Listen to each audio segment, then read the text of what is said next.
This channel is supported by TrueFire. TrueFire is an online library of lessons from some of my favourite players. There's thousands of lessons on there. You can use the promo code JNC40 to get 40% off of any of their courses.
By now you've probably seen a few videos about the American Vintage 2 reissue series.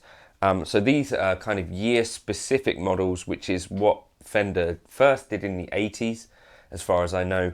And they recently kind of discontinued the AVRI series and brought out the American originals. Now they've just today announced or launched this series, which are back to kind of this year-specific idea. There's this, which is the 57 Strat. There's the 61 Strat. I think there's a 70 Strat. There's a 63 Telly. There's a 52 Telly, and you know, some jazz masters and some things for even bass guitarists, which you don't always see. Now, I wanted to do a bit more of a pared back kind of demo of this guitar, kind of, you know, going through some sort of voxy style stuff with a bit of a kind of like a dark vox tone. So I was thinking, well, I want to show what this thing can do. Now, these are pure vintage 57 pickups. I'm not sure if they're... So they used to have this set which were called Pure 57/62, right? Which was based on a 63 Strat set, I think. So I think these are a different thing, which are called Pure 57, which you'd imagine would give them a bit of a lower output, probably, and a bit more of a mid-ish sound, rather than the scooped kind of 60s thing, or, you know, somewhat scooped.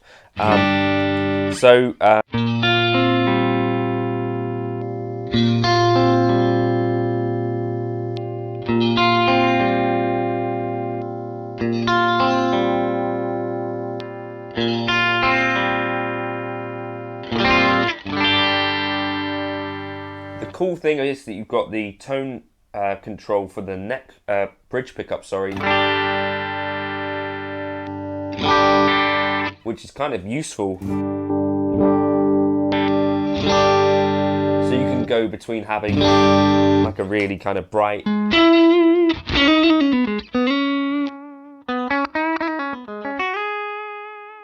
to rolling some of that tone off if you wanted for your bridge, you know, where you kick on some drive.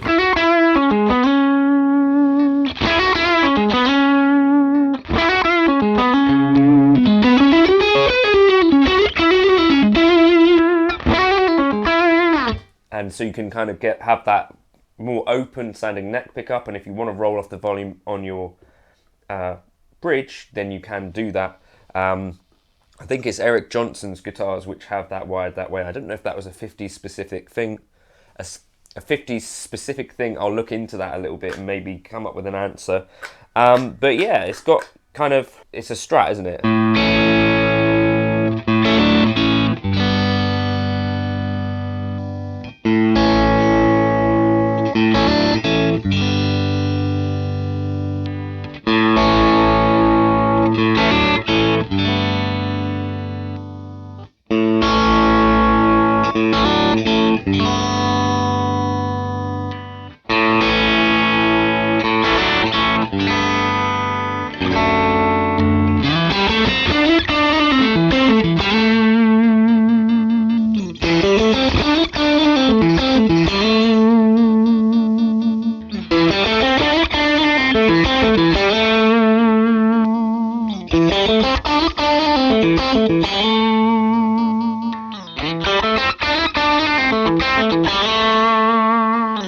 And you can hear, I think probably the pickups each are the same, which is a thing with the Fender Custom Shop sets. They have like the same output each pickup, and so as you get to the bridge pickup, you start to get a bit of a weaker thing. You could experiment with different pickup heights with that.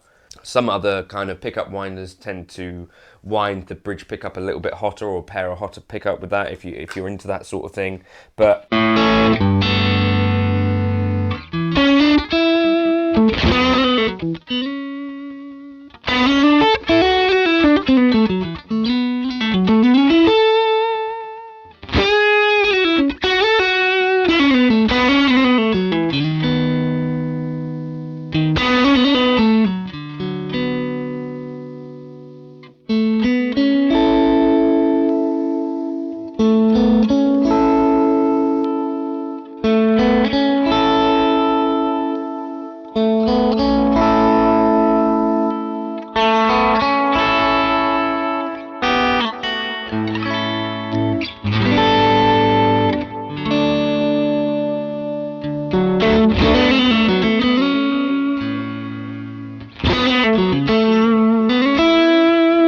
one thing, I don't think this is the most spanky Strat ever, and it doesn't have some of that scooped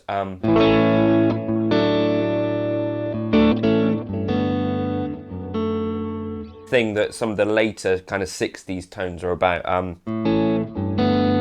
think the 50s Strat tone was a little bit more mid-focused. I don't know for sure, but that's what the sense that I get from it. The neck is really starting to grow on me. It's kind of called a soft V profile. It does kind of go towards a C. It's not entirely dissimilar from the Eric Johnson neck, except it's a little bit slimmer, I think, and obviously a 7.25 inch radius. Small frets as well. So the Eric Johnson guitar is relatively similar, but has the medium jumbo frets, I think, and a 12-inch radius.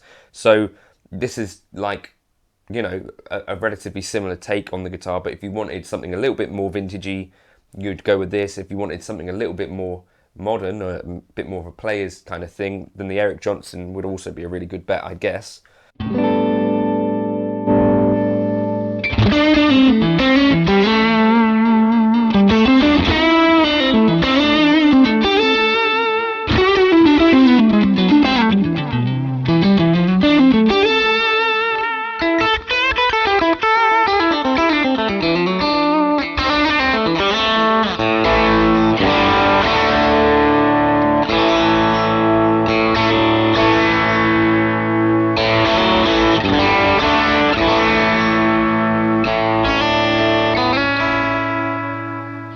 So it's got the brightness that you'd want, I think, if you need it. Where I'm starting to appreciate more what this guitar has to offer.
So I think if you're looking for this sort of thing from Fender, before this you'd have had to have been looking, I guess, at something like their custom shop range if it had to say Fender on it. It's got the nitro finish and all that sort of stuff.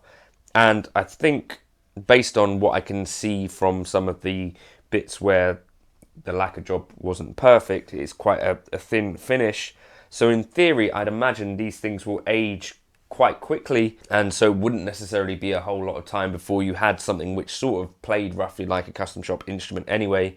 The custom shop guitars now, I think even the lower end stuff is up in the sort of £3,000 mark. So I think that's the idea with this, is to get you those kind of vintage specs for cheaper than the custom shop. Outside of Fender doing this sort of thing, obviously for me, I play K-line guitars an awful lot. I did grab a Tokai specifically to compare to this one. That will be coming later on. That's a poly finished guitar though. So a nitro finished year specific Fender, I think that is, you know, for people that are really fans of Fender, that is the sort of thing that I presume we want from them, right? It feels right to me. So I wanted to just show some of those tones and some of the things you can do with it.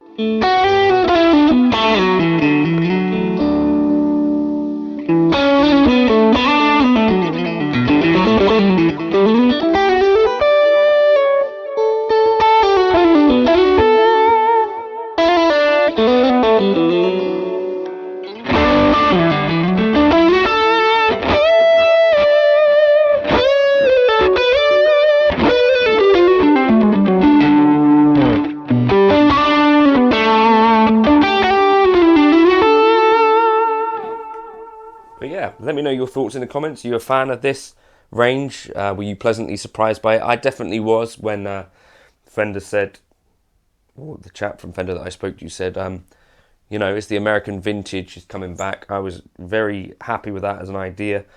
This guitar, whilst not finish-wise, in the other video I showed some imperfections, I do think it's got a lot of character to it, and I do really like the approach. So I'd encourage you to try one out in the shop if you can get your hands on a few, and find one maybe that speaks to you and see if they work for you at all. I think there's a bunch of folks that are going to love these things, probably.